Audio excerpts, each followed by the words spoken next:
Nakumpiska sa buy-bust operation sa La Paz, Iloilo ang mahigit 300,000 pisong halaga ng hinihinalang illegal na droga. Patrolwoman Lynette Sablon sa balita. Umabot sa mahigit 300,000 pesos halaga ng hinihinalang shabu ang nakumpiska sa isinagawang matagumpay na buy-bust operation sa Zone 2 Barangay Rizal, La Paz, Iloilo City dito lamang 13 ng Agosto, taong kasalukuyan. Kinilala ang mga naaresto na sina alias Lionel, 53 taong gulang, e-bike driver at si alias Randy, 49 na taong gulang, construction worker na kapwa residente ng nasabing lugar.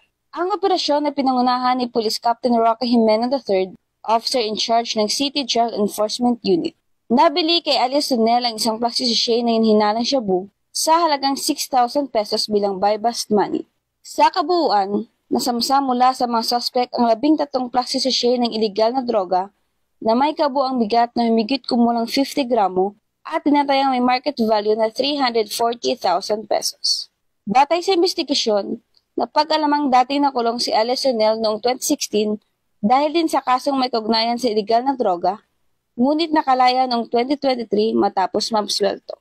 Kasong paglabag sa Republic Act 9165 o Comprehensive Dangerous Drugs Act of 2002 ang isasampa laban sa mga suspect na nasa kustudiya na ng pulisya para sa tamang dokumentasyon at disposisyon. Patuloy na pinaigting ng CDEU at Iloilo City Police Office ang kanilang kampanya kontra iligal na droga upang masiguro ang kaligtasan at katahimikan ng komunidad bilang bahagi ng kanilang pangako sa paglilingkod at proteksyon sa mamamayan. Mula rito sa Western Visayas, ako ang PNN correspondent, Patrolwoman Lynette Sablon, alagad ng batas, tagataguyod ng Balitang Pulis.